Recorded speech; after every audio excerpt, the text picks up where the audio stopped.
You boys look like a weird heavy metal band. Yes, we are a band. Really? Yeah. So what do you play? Symphonic post-apocalyptic reindeer-grinding, Christ-abusing, extreme war pagan Fennoscandic metal. Right. Really interesting.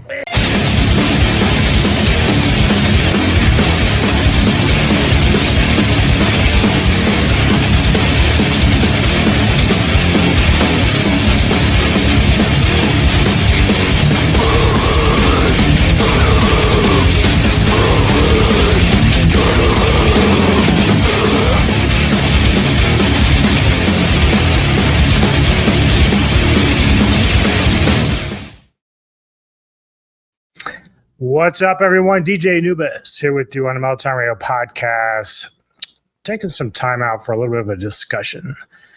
And really, it's been a controversial thing right now in terms of like AI versus real music, right? So it's not just with music, but also we see it in art, digital stuff online. I dabble with AI art for my thumbnails.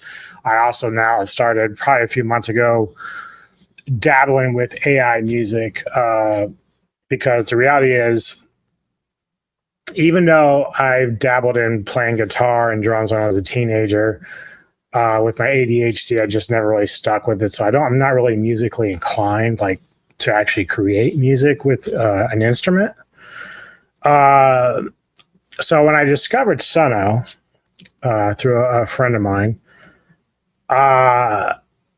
it taught me or showed me where I could take a prompt and just like I would for a piece of digital art and make music. And so I thought, wow, this is really cool because I can actually go, and in my head, when you think about it, so even if you're not musically inclined to play an instrument, you oftentimes will listen to a song and say, well, this is a good song, but I would have done it this way.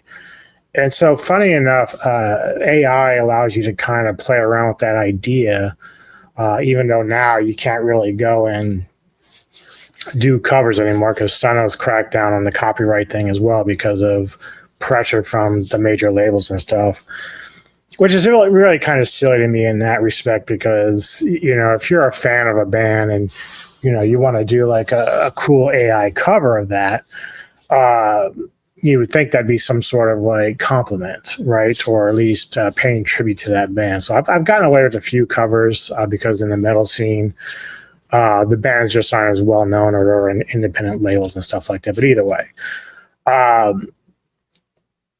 I have my own AI metal channel, for music that I create. People have probably seen it on this channel as well as a few of the videos I have up. Make no mistake, I don't promote myself as an actual musical artist. And so for anybody that watches this, it doesn't matter if they're in a metal scene, a rock scene, or whatever, or any other kind of scene, if you're going to try to come at me like, oh, you make AI slop, miss me with that shit, dude. I've been listening to rock and metal since you were still dripping down your daddy's leg, okay? I have plenty of fucking music over the years that I fucking have invested in, paid thousands of dollars in my collections that I have. I just don't have time for fucking little wannabe whiners about whether or not I'm metal enough. I'm more metal than you, period. I don't care what you want to say. But with that said, I understand the argument or the somewhat dislike of AI because it isn't real music. It's not real musicians getting together and creating something. Now, it is interesting to me that even real musicians, from what I've read and heard, actually, when they create some of their own music, they actually use AI for assistance. Now, I don't know exactly how that works. Again, I'm not a musician myself, so how they're using it and what they're using it for, I really don't know. But I have seen people state that they actually use that. And I find that pretty interesting for the most part. I think that's kind of like a cool idea, right? So I'm going to be getting to a video soon that I'm going to react to along with the rest of you from the heavy metal philosophy. And I don't know much about the guy, but I think I do follow him because obviously he has some pretty interesting topics that he covers. I don't always necessarily agree with him. I probably won't agree with him on this, except for maybe a few things here and there. But I will say that there was some comments that I wanted to kind of point out on his video he did. Now, he did this video about 5 months ago, and that's probably about when Bandcamp decided they weren't going to allow AI music on their site anymore. So at the time, like I think I had maybe a couple of my records up, and it was actually in the early stages of when I was kind of learning about Sono and how to use prompts and find those prompts that you would like tweak and get certain sounds for you. So I still am continuing learning about the AI part of it. It's a constant learning and progress. Like a lot of stuff that I have out there now is actually stuff I did probably a couple of months ago. So from since then, I think I've improved, but you won't hear the improvements until the next few months because it's just a gradual thing, right? But I still enjoy the stuff I did earlier. So I could just tell, though, the difference between what I was doing then versus now. But again, on my Metal AI channel, I specifically state in the description that it's AI music. I'm not here to pretend that I'm a real musician or a real artist. So, and I think that the argument I would make for people that don't like AI is that anyone who goes out there trying to pretend that their AI music is actually music, like in terms of real artistry, is disingenuous. Like, I think that's a bad thing to do. I think if I had to make the argument for people who hate AI, that would be one of them, because I don't like people who do that.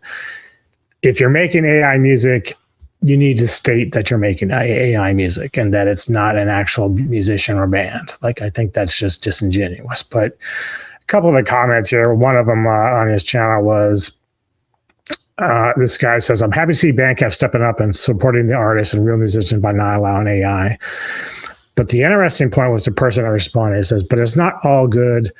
Now the hunting begins. False reports, wars on social media about who or is not using AI. All bros will 100% start randomly targeting particular bands just for fun. Whether or not that really happens, I can't say. But it does bring, because the other guy said it's all good, fuck AI. But the reality is, it goes back to my point about how some artists are using AI in their music. They're actually writing stuff on guitar or keyboard or whatever, creating their own music, but then they use Sono or whatever other program to kind of tweak their music in some way, whether it's like mastering. I don't know how that works, that part of it. Only a real musician would know that. But there was another comment, and this person here, I know I'm late to the party, but reading the comments here, I feel I need to say something. First, I have to tell you, I'm not going to go into all this. You can kind of read it here. But basically, this person's getting down to that he's created music in the past, and Sono as a program has allowed him to go and actually remix them and kind of like remaster them in a way. And he says he's made like 800 versions of these 4 songs that he has. And now Sono's DAW, I'm not really sure what that means. I know the editor, but DAW, I'm not really sure what that term means. So if you were in the comments reading this, let me know what that means in terms of music and stuff. He said you got ideas for new albums, which, you know, again, this person here is like, he says, but after that, I'm coming to these kinds of videos and everybody's just booing. I agree. I think it's kind of like tiresome that even in some of these AI music groups on Facebook that I'm part of, especially Sono, like you just get a lot of these real musicians who are not fans of AI, but they're in that group because they're just shitting all over people that make AI music. I'm like, well, if you don't like it, don't listen to it. And I've actually had one person with one of the AI projects I have come onto my channel, my AI channel, and basically keep crying about, this isn't the real toxic ring. This is AI slop. Well, no shit, dick. I know it's AI, and I know it's probably not the best AI, but I actually list it as AI. So the fact that you're wasting time crying like a little bitch that I'm making AI music that you don't like it's more about you than me. It really is, because there's so much music out there that's not even AI. So many bands, so many great bands and musicians out there that you could be listening to, but you want to cry because I'm making AI music just for fun. Like, sure, I have my stuff on DistroKid that goes out to Amazon and Spotify and stuff like that, because sure, if I can make a little money for people that may actually enjoy my creations, great. But I'm not going to sit here and tell you that, I'm some world bender or that I'm the greatest musician on the planet, or even better than half the local metal bands that I'm friends with. Like, I'll never say that I'm better. In fact, I've covered some of my friends' bands with AI for fun. It's for fun. I would never try to pretend that I'm like a real artist. And I suppose that's the difference between me and a few other people that may try to pass that off as like real shit. It's not. But let's see. I don't consider myself a music producer or composer or musician, but I am an artist, a songwriter to be specific, a songwriter who got a chance to bring his lyrics alive. Okay, so actually, I had to correct myself. He had 4 songs. I guess they were written. And so he was able to put music to it. He says that earlier. He says, for instance, one of these songs is folk metal now, another is a melodic death metal song, etc., with female singers. So yeah, now there is some limitations with Sono, basically, where you can only use like a certain sound, like getting certain voices a little bit tough. You can actually record your own voice and try it. Mine would never work. I don't have like a deeper voice for the kind of stuff that I would like to do. I'm more of a death thrashy kind of guy. I do like some black metal, obviously, but my voice doesn't really carry a deep tone to really perform that. So I rely so heavily on the AI aspect of what Sono provides. Now, whether or not Sono progresses beyond that, like we're at version 5.5 on there, but I can already tell like the difference between 5.5 and say 4.5. One of my earliest tunes I made was from my original project, Ghoul Prism, where I was kind of just dabbling with different styles of, different doom styles, different black metal styles, thrash, etc. And one of my earliest black metal creations was kind of based off of Ramsey Pazuzu and Enslaved and stuff like that. So the song was called the Priest Who Worshipped Ruin. And so like the version that I had done on 4.5 was vastly superior to the one that I did for 5.5. So I can see difference in there. And that's the only probably gripe I probably have with Sono, is that when they keep improving the versions or giving different versions of their program, so 5.5 gives you like this great sound, the production's bumped up, which I like. But then when it comes to like original arrangements with riffs or even the vocal work, 4.5 seems to be a little bit better. And 4.5 has like this grittier vibe that it can create. So like with my Atomic Pentagram project that I do on AI, I use that 4.5 because I get that gritty sound that I want to kind of mimic the early 80s Black Speed thrash era a little bit. And so anyway,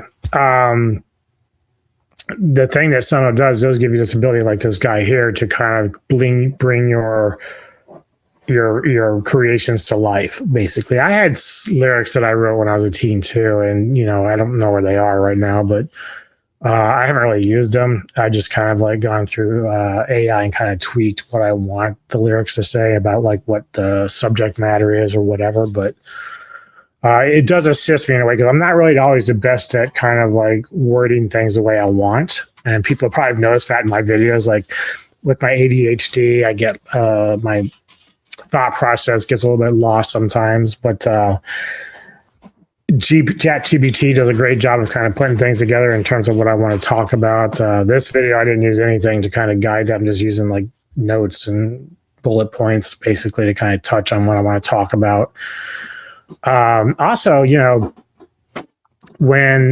if you think back to the late 90s, so let's talk about a little bit of something different here real quick. The late 90s introduced Napster, illegal downloading, right? So that was a hot topic as well. And it probably still is a hot topic with a lot of people. But the one thing that I remember for myself, because I've always been pro illegal downloading, and I know before you all freak the fuck out, it's not that I want people to take money from the artist, but I think there has to be a rationalization of just how much that actually happens. So stick with me. At the time that Napster came out, there was this point in the 90s where metal was kind of fading away. It was still kind of under the ground. But as far as like producing CDs and stuff for bands that I grew up with, you really couldn't find them anymore because they, at the time, there wasn't a demand for it. But I remember my friend, he was at college, and at the time, they had like the T1 speed on their computers up there. And he says, yeah, I go to a computer and I use Napster sometimes up here. Do you have anything that you want me to search out for? And so one of them was a band that I said, yeah, I had this album on cassette, but I would like to have it on CD so I can burn it to a CD because at the time the CD wasn't available anymore. So he got me those albums. And so I was like, oh, awesome. He got me the MP3s, right? So I was able to burn them and listen to them in my car because obviously as technology goes, you're not really listening to cassettes anymore, but you got CDs. And I think at one point I had mini disc and stuff like that. So I noticed though, after Napster, after all the controversy and everything, and I noticed after going out and grabbing these records, these MP3s of songs that you can no longer get, that all of a sudden the record labels like Roadrunner, Earache, and all them started to remaster or reproduce these albums. So by the time I went to March Meltdown in Jersey in 2000, one specific record that I had my friend, look for and give me on MP3, they actually reprinted that album on CD. So I bought it right away. So again, people think that, well, if you're downloading all this music, that means that you're not wanting to pay for it. Well, I don't see it that way. Sure, if you're a young kid who doesn't have a job or money, doing it that way might seem a little disingenuous or not good. But for me, I was already in my 20s at the time that Napster came out, so I had a job and making money and stuff. So for me, and since then, it's always been about, I get a chance to hear bands that I would have never heard, because the metal magazines like Pit, Kerrang, all them, Metal Maniacs, I would buy them, but I'd always notice they would focus only on the big name bands. You get a few underground stuff they would talk about, but not on the norm. They wouldn't really promote some of these better bands that I felt were better than the ones they were promoting. By the time Metallica in the 90s had already sold themselves out to, the mighty dollar, basically. I can remember when I went and I walked into the record store in probably about 89 or no, it'd be about 91. So I walked into the record store and I remember seeing this cassette single for Inner Sandman by Metallica. And I hadn't heard the song yet. So I said, So I cut through a couple bucks, got the cassette, went in my car. And I kid you not, this is how it played out. I started playing it. I was about 2 minutes in. I ejected the cassette. I literally threw it out in the window of my car as I'm driving. Wasted $2. The thing is, one thing that really bothers musicians, I think back then especially, was it wasn't that they were losing any kind of money. Sure, you might lose, if you're a pop artist like Britney Spears at the time, illegal downloading probably would hurt you a little bit, right? But if you were a small artist, you really weren't going to get that much money anyway. If anything, and this is, I still believe this to this day, illegal downloading allowed people to actually explore and find unknown bands they would have never discovered at any point. Obviously I can't think of them all now, but countless bands, dude, I discovered through illegal downloading. And some of those bands were better than the ones that were getting all the promotion from labels and magazines. And by the time the internet was around, they were still focusing. Like, dude, if you look at some of the online webzines now, I look at their best of lists throughout the year. Very few of them have any bands that are not big name bands. And to be honest, some of the big name bands are not putting out good records, in my opinion, of course. It doesn't mean every one of them's not, but the reality is I find so many bands that are not as well known that are putting out fantastic music. And that was really the purpose for me for illegal downloading. It wasn't to try to steal, music or money from these artists. It's to discover stuff that I just haven't had. Or at the time when I first said earlier, stuff that was out of print. If you can't get it and you want to hear this stuff, I mean, obviously YouTube's out there now, and we have streaming platforms because those streaming platforms were born out of the Napster thing because they knew they couldn't stop the train that had already started running with the LimeWire and Napster stuff. So that's when you had Bandcamp, Spotify, Pandora, iHeartRadio, and all them now understanding that they can't stop illegal downloading, but the best they can do is try to keep the artists monetized and getting royalties for their stuff, which is great. I had no problem with that because really back in the the 90s when Tower Records was still around, they had those listening stations, but again, the listening stations were only for mainstream artists. Like I couldn't go and pick up a Gorgoroth CD and go and try to listen to it at a listening station because it wasn't available at that type of you can probably go to record and tape traders and they might let you listen to a used copy of something. But if those particular stores didn't even last that long, we had a great one years ago when we were still in Maryland. And we actually got to see and meet Wayne Static and the band of Static X. Got to meet the guys from 3 Inches of Blood. We actually have signed posters around there somewhere. And it was such a small group because it was such a late thing. They didn't really promote it, but it was cool because it was right up the street from us. So it was cool to meet those guys. But the thing is, the record storage died out. Now you have record websites that you can go to for independent artists. Like I have friends in Desolus, Nomos, Oxygen Destroyer.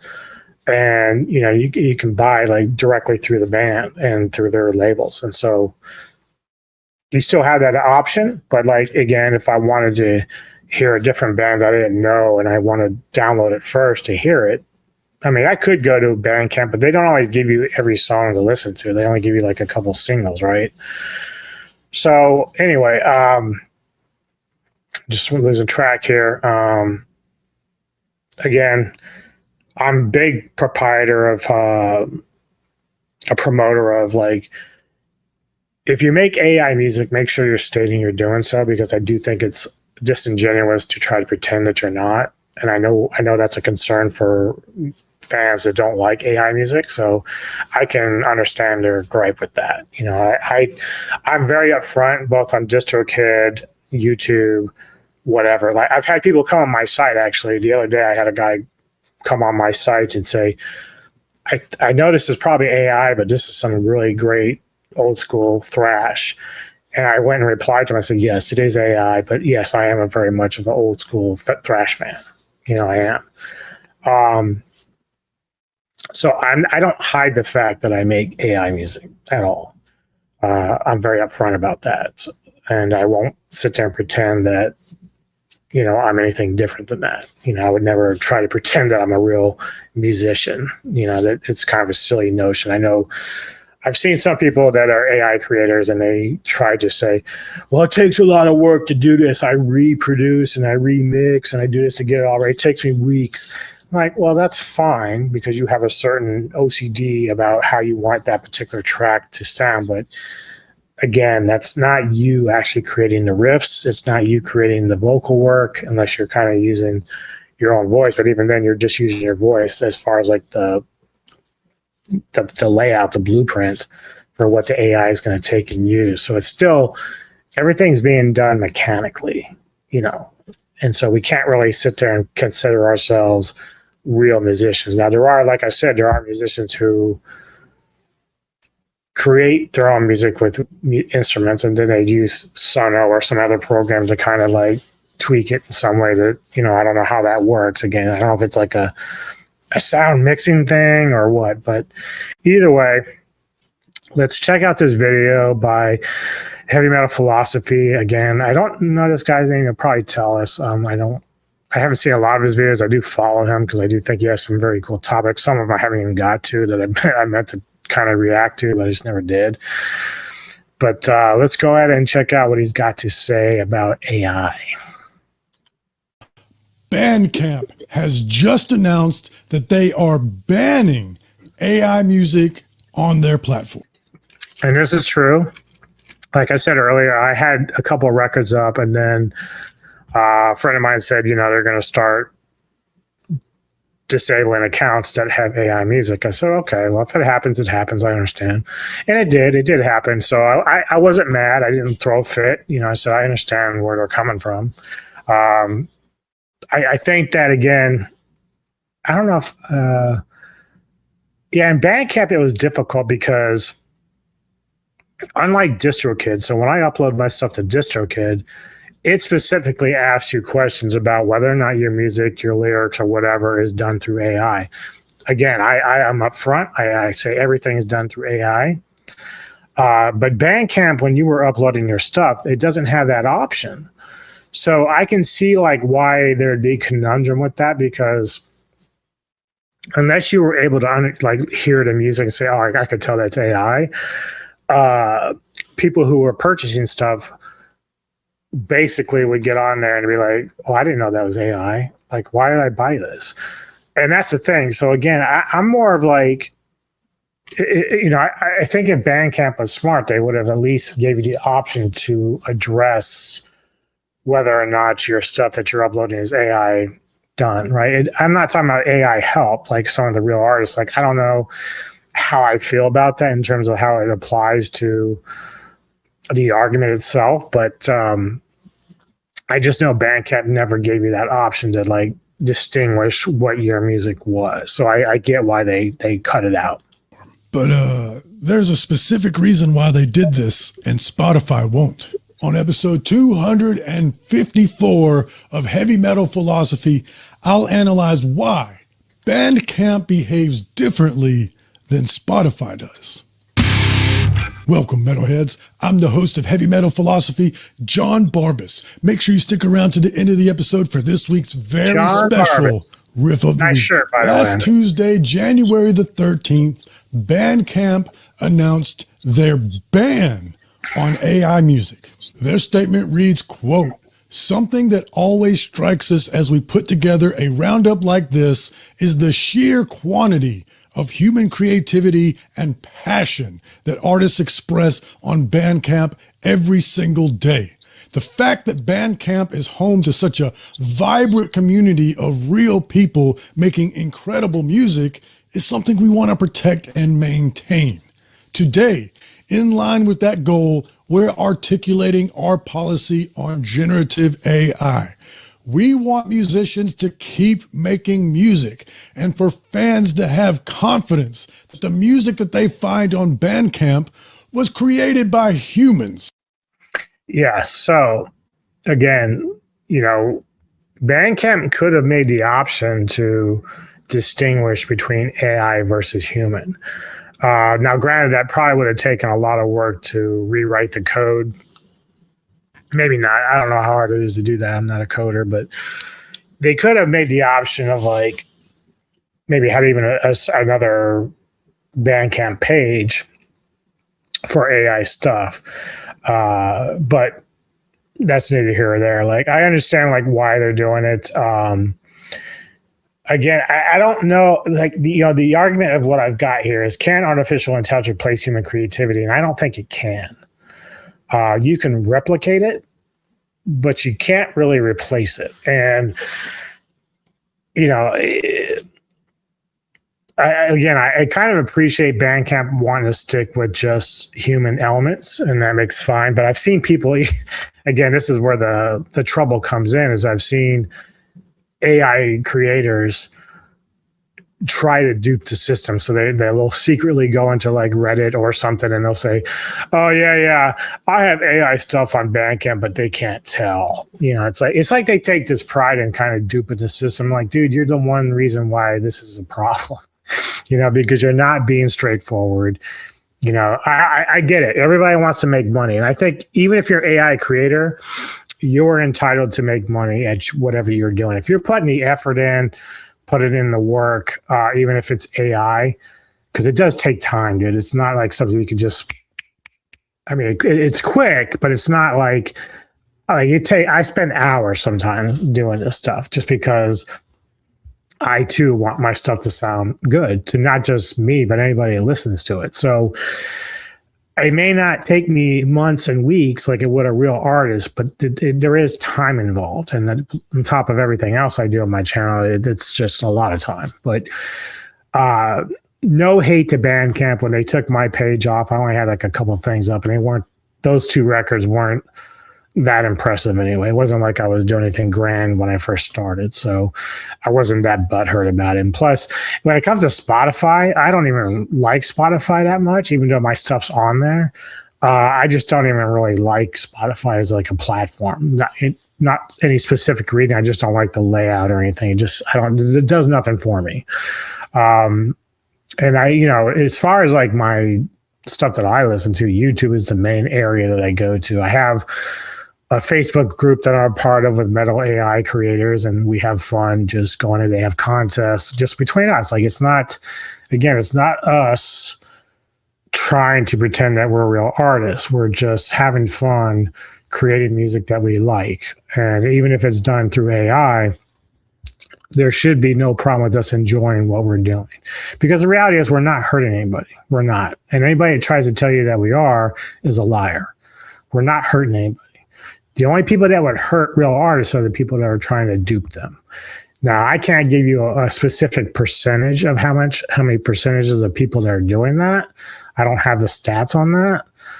But I can tell you that most of us in this group that I'm a part of, we don't go and pretend that we are otherwise than AI creators. We don't make no bones about it. Our guidelines for generative AI in music and audio are as follows. Music and audio that is generated wholly or in substantial part by AI is not permitted on Bandcamp. Any use of AI tools to impersonate other artists or styles is strictly prohibited. The interesting thing about that is, and again, this is maybe more of a problem with Sono and how they use, because Sono, if I type into a prompt, I want my music to sound similar to Beneath the Remains era Sepultura. If I mention Sepultura, it automatically shuts me down. It won't let me do it. Now, sometimes they will replace it and say, we're going to change Sepultura with something that might be similar, but oftentimes it won't actually hit that mark because it can't really use Sepultura, right? Now, there was a guy the other day, but this had to be like months ago, that he created this because the Sono has changed a lot since the early versions of their website. He was able to get like a rat sound, like the band Rat, and Stephen Pearcy's vocals. And it was really the best I'd heard so far on AI in terms of getting real close to like mimicking a singer, right? Now, when I try to do like my 80s hair rock, hard rock stuff, I try to capture the sound of Rat and Dawkins and all that and Motley Crue, but I don't really want to copy them per se. I don't want to be like them because then it'd be pointless. So think of it like this. There's a band out there, I'm trying to remember it's October something. October Noir. And so they are like, you could say basically a tribute band to Typo Negative.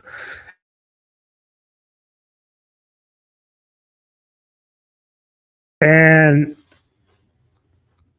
to me, like, I like October Noir, but there are times when I listen to them that I say to myself, these guys are good, but it's almost like cheapening me because I'd rather just listen to Typo Negative because it's the original thing.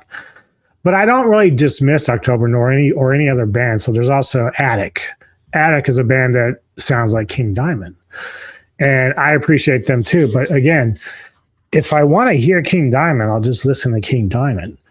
But the issue is that, like, I can't really knock these bands because they're being influenced and they want to pay tribute to a sound and bands that they grew up with. And I can't blame them for that, you know, like, and they're making some money at it. They take some shit for it because people are like, well, they're saying the same thing. Like, why would I listen to you if I can just listen to Typo Negative? Now, granted, Peter Steele's gone, but the reality is that, you know, again, if you're going to listen to something, you just want to listen to the original thing. So anyway, for me with AI, I would just like to have the sound of a certain band. So if I want to capture like Dawkins' sound of the 80s, but change it up in my own way, well, that would be me kind of creating my own thing through my own version of said band, but through like a similar sounding band.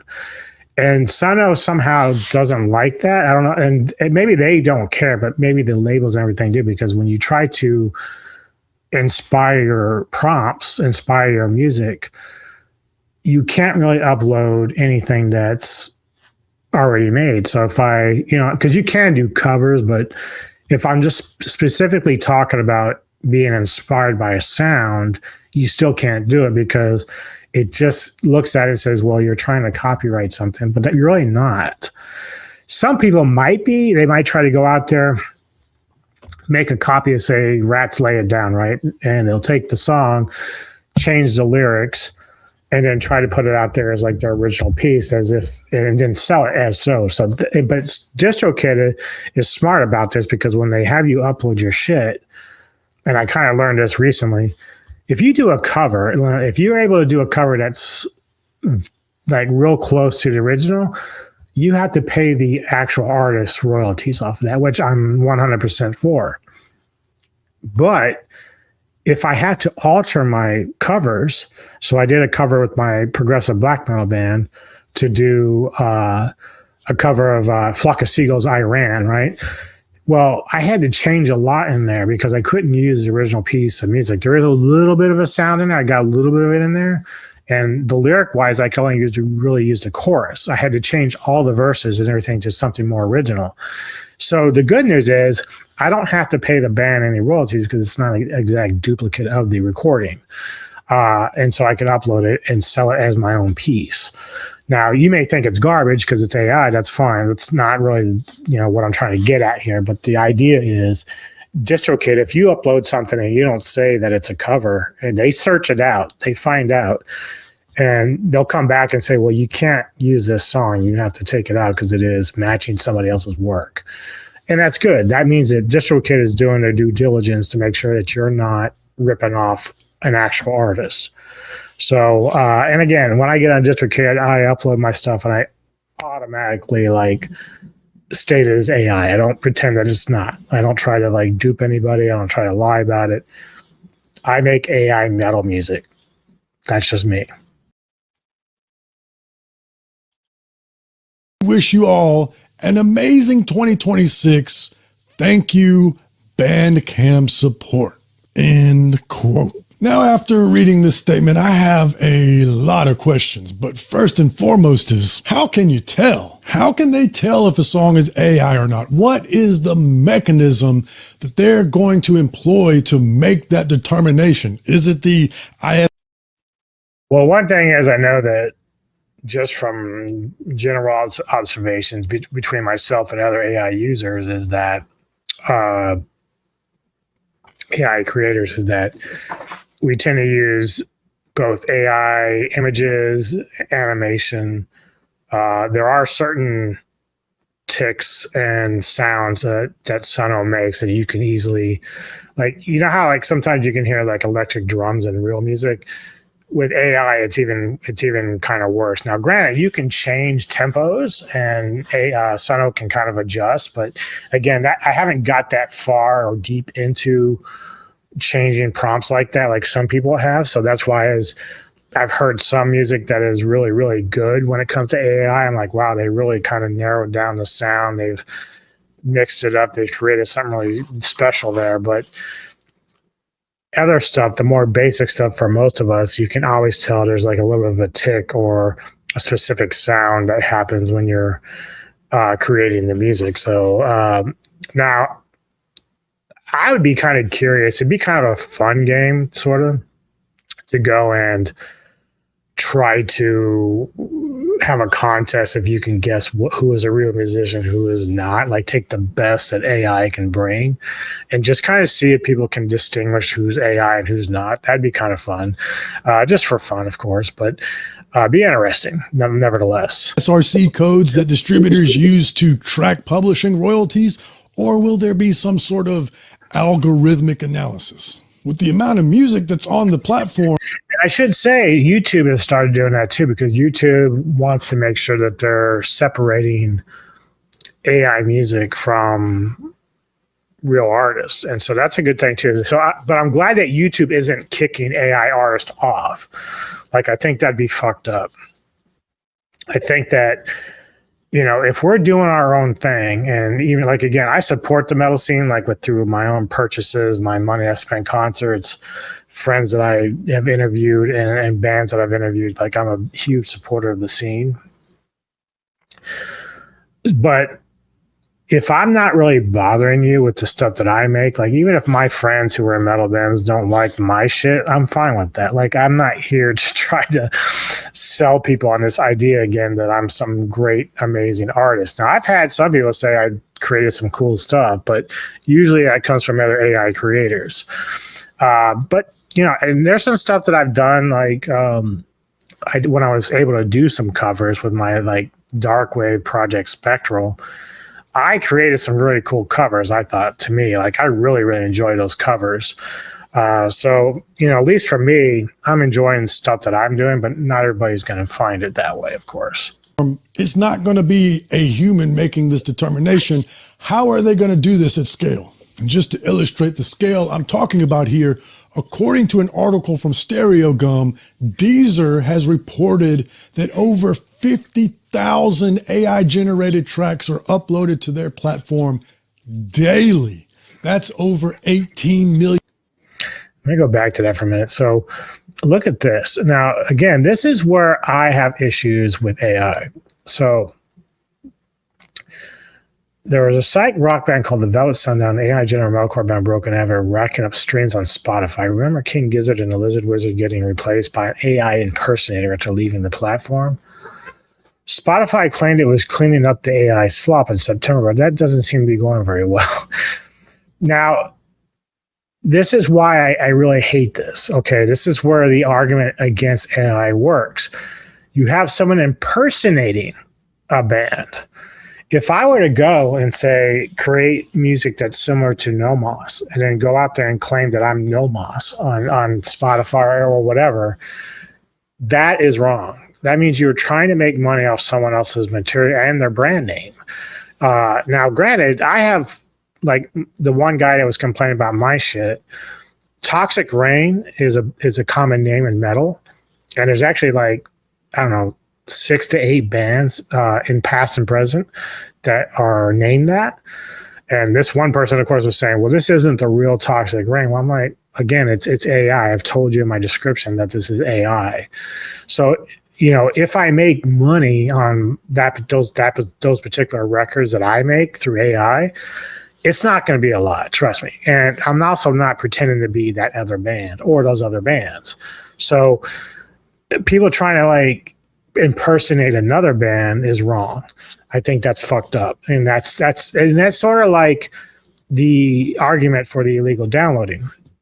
So if people were going out of their way to download music and burn it to CD, reprint their album covers, and try to sell those CDs for profit, that's stealing from the artist. That is directly stealing from the artist, which I am so much against. So there are always arguments against the stuff like illegal downloading or AI music. But the question now becomes like, how much of a problem are these really on a grand scale? Does it happen? You see it happening here. Yes. Spotify needs to fix that. And this is their problem, because if I like on my, like, again, I think, I don't know, like, because when I put up the DistroKid, they send it out to Spotify and the rest of these, like Amazon and stuff.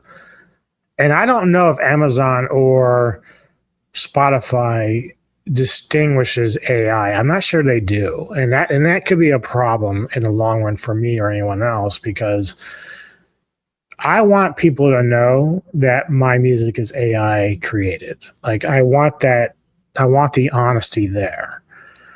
If people still choose to buy my stuff, awesome. That helps me support, my channel and being able to do other things on my channels and stuff like that.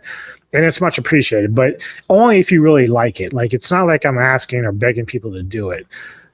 If they enjoy it, great. But I'm going to be honest that, like, my stuff is AI generated. Now, how they discovered this, I guess maybe the band figured out that somebody was impersonating them, I guess. I don't know much of the story, but King Gizzard's actually kind of a cool band. I've heard them. They're very good. But anyway, like, this is where the problem runs into, where AI is bullshit. Like, you shouldn't be doing this shit. And this is what is creating the animosity from musicians to AI art creators.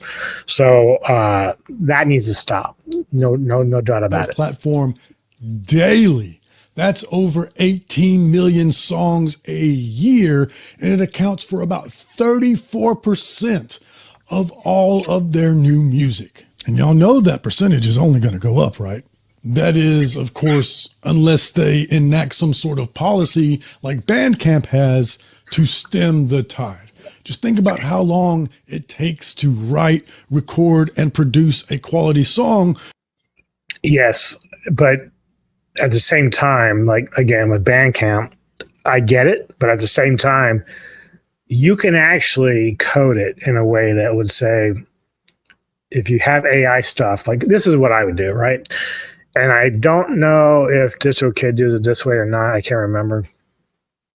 But, excuse me, if you're a site like Bandcamp, Spotify, or whatever, Deezer, whatever, and you have a way to code your site to say, okay, if you are an AI artist, you go here to upload your shit. This is what we're going to have, a specific catalog, a specific link to AI music. And then anybody that might be interested in that stuff at all can go there. Then you have your real artists over here. So Spotify can do this. Bandcamp can do this. They just don't want to, and that's fine. That's their prerogative. It's their stuff, their site, their investments or whatever. I get it.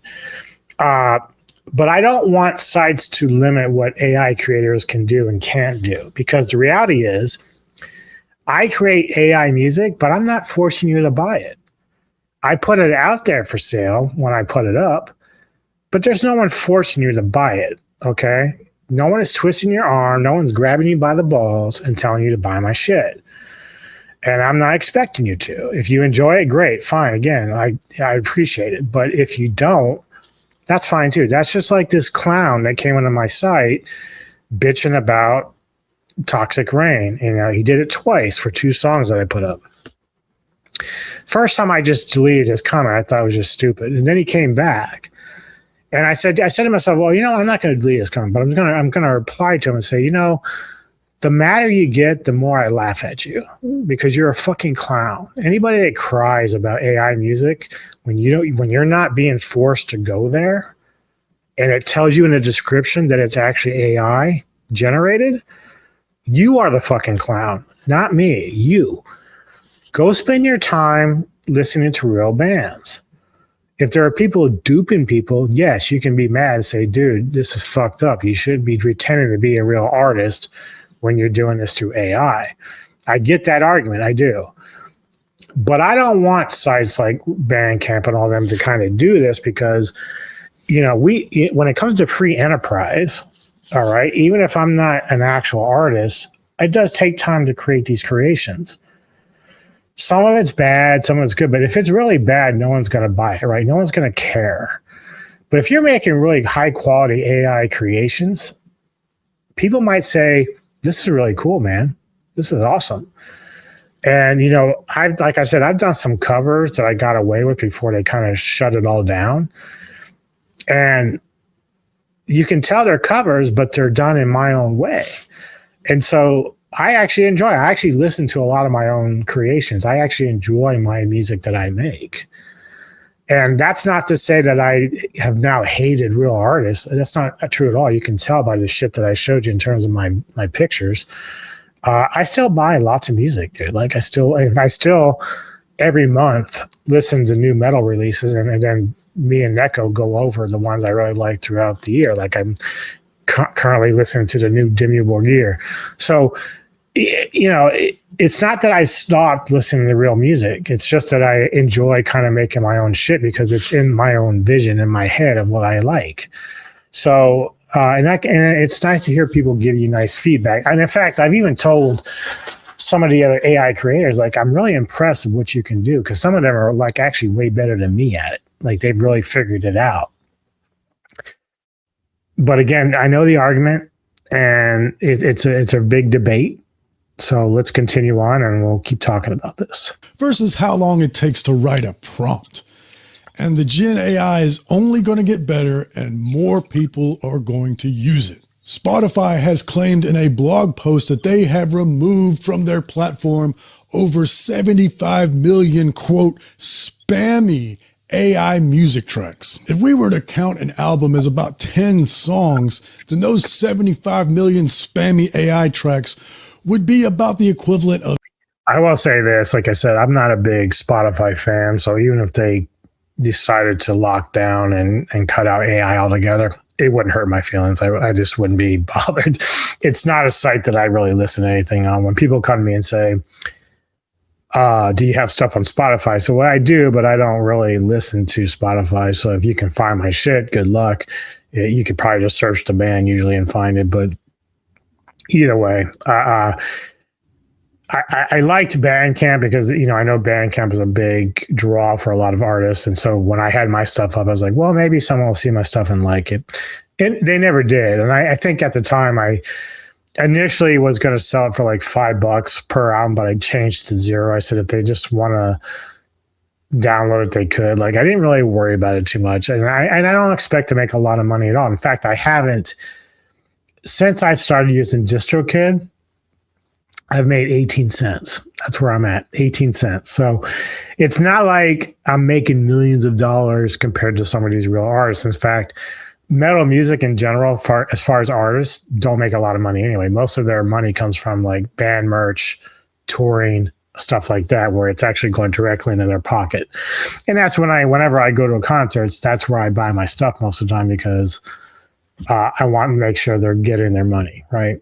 So 7.5 million albums worth of music removed from the platform. And that only counts what Spotify classifies as, quote, spammy, whatever that means. They didn't remove the Velvet Sundown from their platform. Anyway, I'm going to get back to Spotify in a second, but first let's finish up this Bandcamp stuff.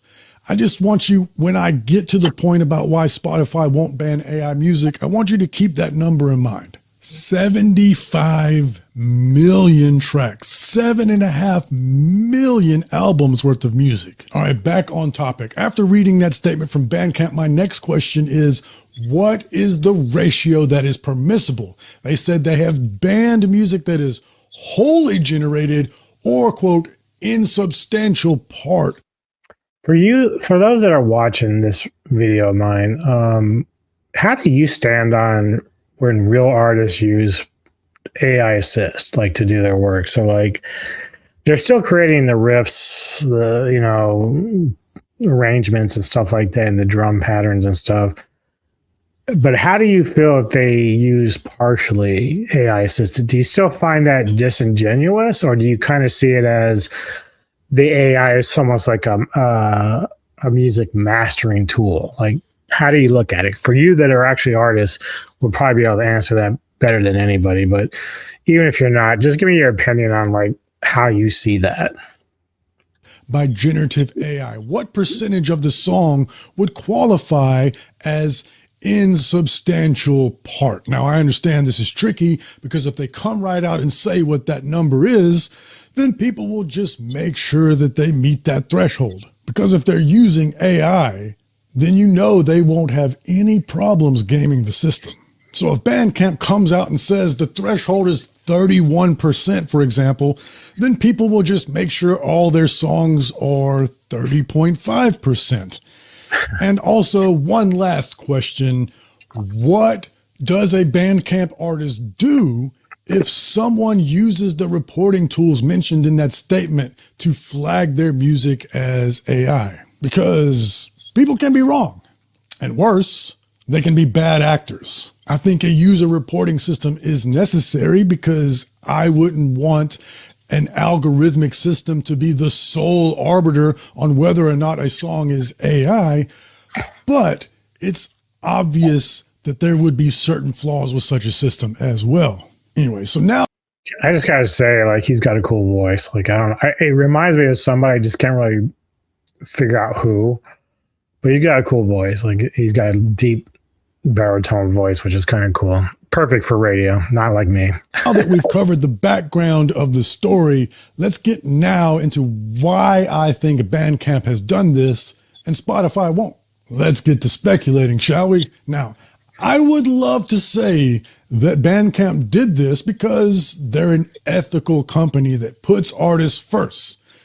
And I'm not saying that they aren't that, but you know your boy is cynical, right?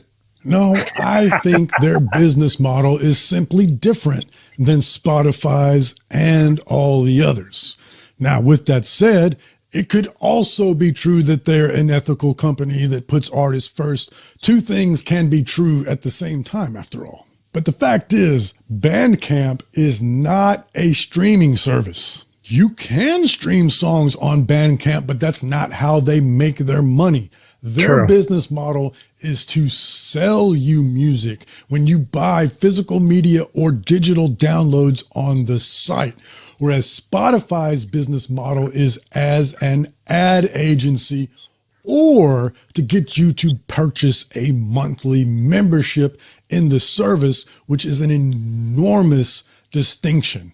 Bandcamp does not make any money if you go to Half's Bandcamp page and stream a song to check it out. They make money if you buy music, if it's physical or digital. Conversely, Spotify makes money if you either pay for a monthly membership or if you're using the free version, you stay on the platform long enough to be served ads. And with that in mind, they because if you're streaming, and this works with other radio sites, podcaster sites, even YouTube, when you're like, I get monetized now on this particular channel, so it's not much, obviously, because I don't have like a huge following, but the longer people watch your video, the more that it generates for you in terms of watch hours, and you get like a percentage of that. Of course, YouTube has their cut and all that shit, but the streaming platforms work in terms of how much time you're spending on our sites. This works for other websites too. Even, I'm sure even porn gets like a shit ton of, traffic that gets on there. So they get paid with all the views and the clicks and stuff like that. So it's not, and Bandcamp does work in a different way because you can upload the songs, but it's not like you're going to stream an entire album on there. Like, you have to play each song. It might go from song to song, but again, the way that they operate is much different than Spotify or any kind of like online radio station. Only care how many times a song is streamed insofar as that correlates to you being on the platform longer and thus being served more ads. And since the service is basically free, people will just let it run in the background on autoplay and shuffle. And if in that time a song is played to the listener that they did not seek out, they'll just let it play, or at worst, skip to the next song in the playlist. It doesn't matter to Spotify at all, as long as the song doesn't make them exit the platform, because time is revenue. Bandcamp doesn't autoplay. It's not algorithmic. You go to Bandcamp looking for something in particular. And at least as it stands right now, no one is paying real money to listen to AI music. If it's free, streaming in the background, sure, lots of people will listen to it. But if you have to pay money per song, no one is buying AI music. What metric am I using to make that claim? Well, you remember a couple of months ago, there were headlines about an AI country artist that had a song #1 on the Billboard charts. Well, that Billboard quote chart that they were #1 on was the country digital sales chart, which basically means the number of MP3s that were purchased on iTunes during that period. And y'all know no one buys MP3s anymore. To that point, how many MP3s for $1 did they have to sell in order to beat all of the other artists and secure the #1 spot on the charts? Well, according to Hollywood Reporter, it was about 2,500. That's right. For a few $1,000s, you and your buddies can pull together your money, and you too can have a song that is #1 on the Billboard charts. One thing the capitalism... Wait, what does he say?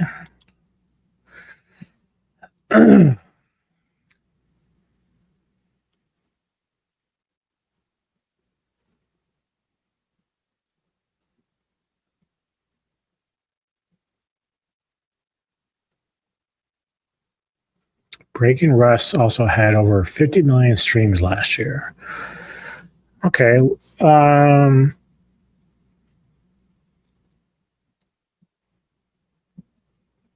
mean, if people enjoy it, they should be able to make it, right? And get paid for it. But my question would be for the country digital song chart. I'm assuming that's the real one for real artists. So, like, did it make it onto there, and then somehow the radio stations or whoever does the charts didn't know that it was AI? Because again, that is kind of disingenuous if the band Breaking Rust is not being upfront about what they are, if it's AI generated. Like, that's kind of fucked up. But if it's an original track that they've produced through whatever program like Sono or whatever, technically they haven't done anything wrong.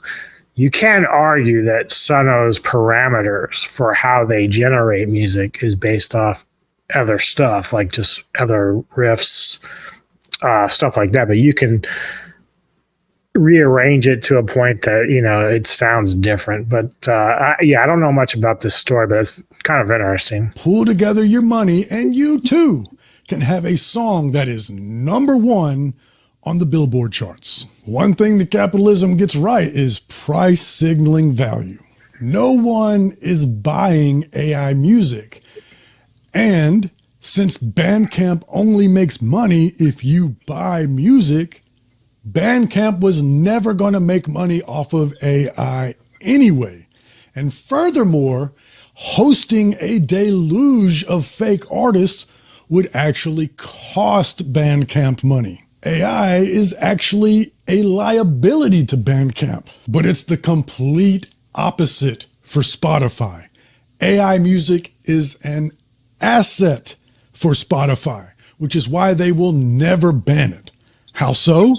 Let me explain. It's all in how Spotify pays artists.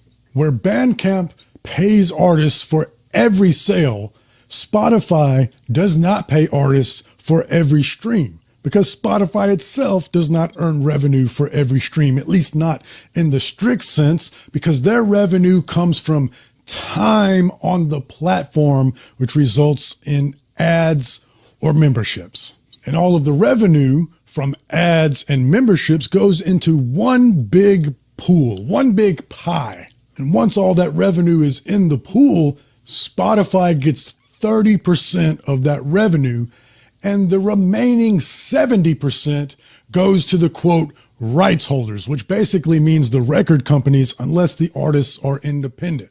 And then once you take that 70%, it is distributed to the individual artists based on the percentage of streams that they got during that period. So basically, Bruno Mars, Bad Bunny, Taylor Swift, and The Weeknd get the lion's share of that money. But here's the catch. If an artist's song fails to get 1,000 streams in a year period, it doesn't count. They don't get paid at all. And that's the majority of artists on Spotify. For every band that has a few thousand monthly listeners, there's 1,000 more that get less than 100. But it gets worse. Well, the only argument against this is that if you feel like,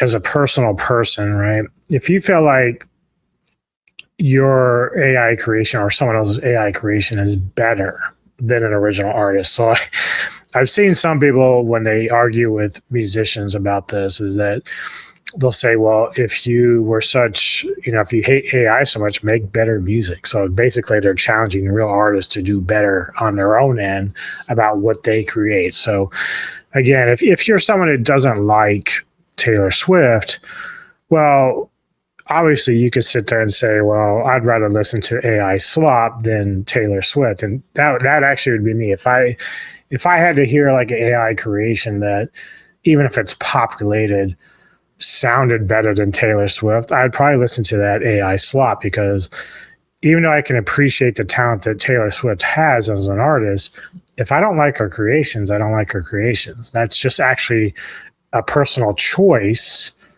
in terms of personal taste. So again, if somebody comes along and they like what I'm creating over, say, some random metal band, well, then that's good for me, because that means I've done something that's, at least according to that one person, even if it's fake, was better than what a real artist did, because their music just isn't that good. Decided by that particular fan. So, I can kind of see some of that. Illustrate, let's pick a nice, even hypothetical number that's easy to do the math with. Let's pretend that last year Spotify earned $100 billion in revenue. That means 70% of $100 billion goes to the rights holders. That means $70 billion is owed to the rights holders. Now let's pretend that you are a pretty successful artist and your streams account for 1% of all the streams on the platform. Well, if there are 70,000 artists on the platform that meet the payment criteria, out of that 70 billion, you would get about $1 million. But now, let's say Spotify opens the floodgates to AI slop, and instead of 70,000 artists in the payment pool, there's 70 million. Now you get $1,000 for the exact same number of streams. And no matter how many artists are in the pool, Spotify still gets 30% of that 100 billion. That right there in and of itself is a pretty great arrangement. But now, let's get a little conspiratorial, shall we? I don't have any proof that what I'm about to say is happening. I am not making any accusations whatsoever. This is just a thought experiment, a what if scenario, if you will. What if Spotify was also prompting some of these AI songs and putting them into the artist pool? That would mean that Spotify would get their 30% that they're already entitled to, plus some percentage of the 70% that's supposed to go to the real artists. And then, of course, they would have no incentive to push these AI artists or place them in top playlists, right? Now, once again, I'm not accusing Spotify of doing this. This is just a thought experiment. All this does is examine the incentives of the pay structure. And those incentives explain why, at minimum, Spotify will not ban AI music.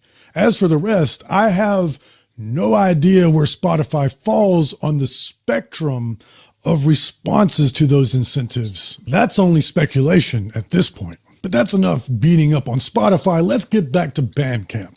If we know that they don't make any money from AI music, and in fact, if they hosted AI music, it would be a net cost to the company. Hosting isn't free. After all, data centers don't grow on trees. Well, with that in mind, then their decision to ban AI music makes complete sense. But why make the announcement now? Well, at minimum, it's fantastic PR for the company, and they're going to get their names in the headlines. They have now differentiated themselves from the other players in the market. Well, kind of. iHeart has already quietly banned AI music, and so has upstart competitor to Bandcamp, Ampwall. But this is a business strategy that I'm curious to watch and see if it pays off. Gotta be honest though, I'm doubtful it will make a difference. All of us metalheads, we have a certain ethos, like an honor code that we live by, and we only associate with people with compatible beliefs. But the rest of the world isn't like us. They don't care about the same things that we do. For example, let's go back to a recent episode I did responding to Rick Beato's question. Well, again, that's not true either. To sit there and claim that metalheads are all on the same page all the time is actually a lie, because metalheads can be very elitist and very closed-minded about a lot of things. And so that doesn't really hold water, in my opinion. Again, like I said, I'm a huge metal fan, have been for a long time, metal and rock, and I've invested so much money over the years into metal and the scene and everything else. My metal radio station I run, the interviews, my channel is all based around supporting the scene. So for me to do AI music for fun for myself, because I enjoy it, doesn't mean I'm forcing it upon him or anyone else. You don't have to like it. You don't have to support it. I'm 100% for it, but I'm all about free enterprise. So if I can make money doing something that some people enjoy, then I'm going to do it. I should have that right, period. Now, you have to have containment on that, because you can't just have people stealing work and then trying to claim it as their own, or try to dupe the system, as he's pointing out in certain cases here, because that you have to get a lockdown on. You can't have that. But so I don't know, I don't necessarily agree with him on that there, as far as the metalhead collective. We're not always on the same page with everything. On if metal is dying. On that episode, there were dozens of comments that were angry at Rick for using Spotify streaming numbers to make his point. They claimed that he shouldn't use those numbers because metalheads buy physical media. And it's true, metalheads buy more physical media than normies do. But probably true. If we're not like normies, by definition, what does that make us? It makes us a minority. Just look at these charts on screen. Physical media sales have gone down year over year for a long time. And despite the recent resurgence in vinyl sales, they still only count for 8% of all music revenue. To say physical media sales is a minority of the market is an understatement. Us metalheads, we live in a bubble. The rest of the world is streaming. And honestly, even us, we don't buy everything we listen to. We only buy the things that we really like. Everything else, we stream to check it out first to see if we like it. Be honest with yourselves. So, with that being said, that goes back to my downloading thing, because we are very particular now, especially in this day and age. When I was growing up, the 80s, early 90s, early 2000s, I would just buy CDs all over the place, because again, you didn't have the luxury of checking this stuff out. You can go and say, oh, Suspiria has a new album out. Cool.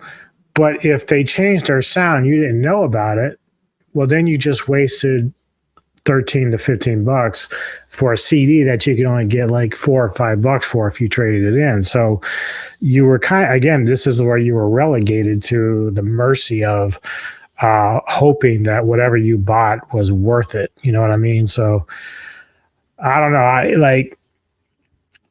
We do buy a lot of physical media now, but I concentrate mainly on stuff that I really love. I even if an album is like 8 out of 10, I might have the MP3s, but I'm not really doing anything with them. Like if I say, hey, this album's all right, but it's not like I'm going out of my way to like steal money from the artist, because the reality is I heard it, thought it was okay, but I'm not going to go rush out and buy it. But if it's a 10 out of 10 and I've actually downloaded it, I'm definitely going to go buy the record, and maybe sometimes in multiple forms. So I usually like to either get vinyl and CD or vinyl cassette, whatever. If I get it in both forms, I usually do that.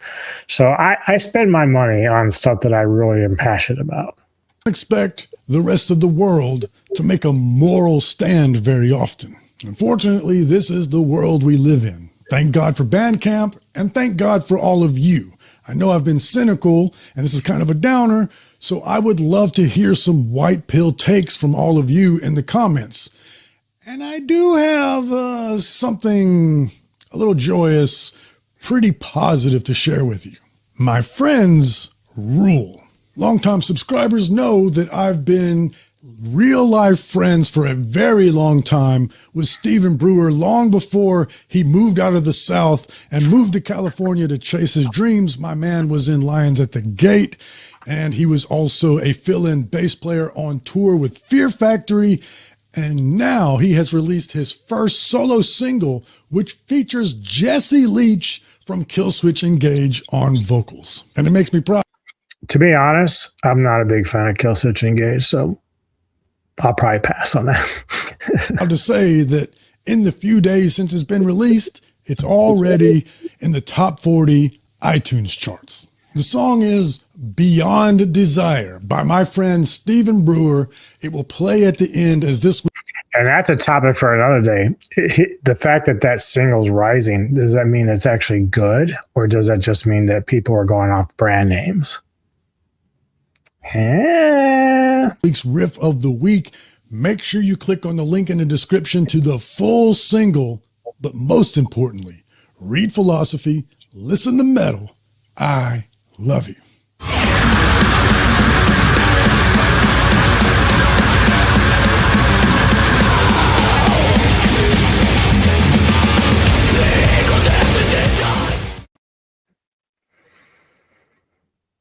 Yeah, so there you go. Interesting topic. At the end of the fucking day, the question was, can AI replace human creativity? And my answer will still be no. It can replicate it, but it can't replace it.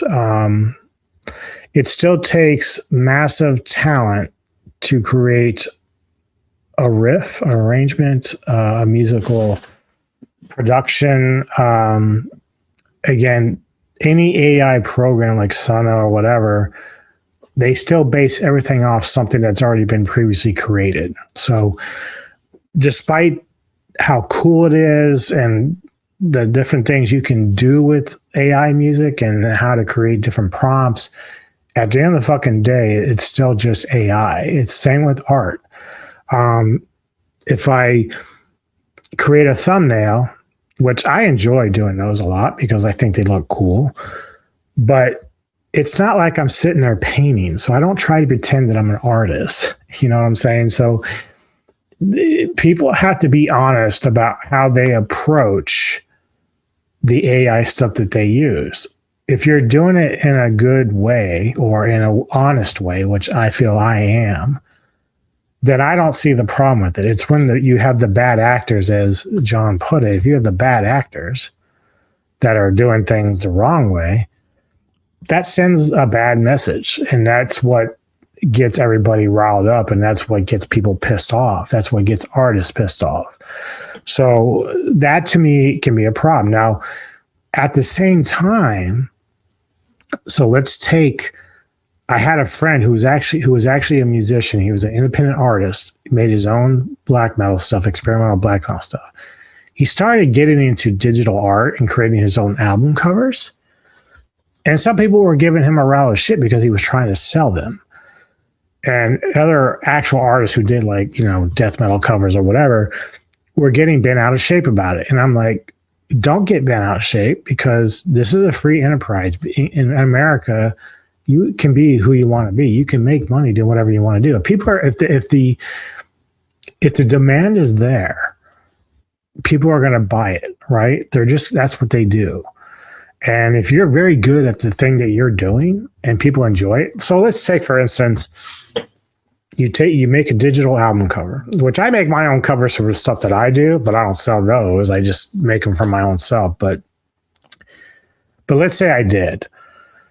And let's say a real band came to me and said, dude, we like the way that you style your album covers for your AI work. Can you create an album cover for us? So sure. And then they would say, well, how much do we owe you? And I would say, I don't know, $5, maybe not even that. Like, maybe I just give it to them. It's like, it takes a hot minute, right? Or if I sat there and kind of like reprocessed it and retried to do it to a certain way, it might take more time. But the reality is it's almost nothing for me to do it. But let's say somebody wanted to pay me $5 as opposed to, say, $100 from an artist who actually has to draw it out and paint it and create the actual creation, which I appreciate. That's a lot of work. It's a lot of talent. But for bands, they can't always afford to pay something like that for that, so they will go the cheaper route. Now, I've seen very bad AI work on album covers that I'm like, I'm not even going to listen to this record because this looks like shit. If you're lazy and can't put at least an effort, especially now it's too fucking easy to fucking go and create a fucking a cool looking album cover with AI art. You can really do some cool shit. So if you're too lazy to even do that, then I'm not going to give your music. Your music might be great, but if I see terrible artwork, I don't even give it a time of day. Like, that's just laziness to me. Anyway, good discussion. Let me know your thoughts in the comment section. Hit like and subscribe. We appreciate the support here on the Multitrack podcast. And I'm really curious what you're all going to say. I have my own opinions on it, but obviously you all will too. Fire away, but be civil, because I don't put up with bullshit. I don't. Take care of yourselves. Cheers. You fucking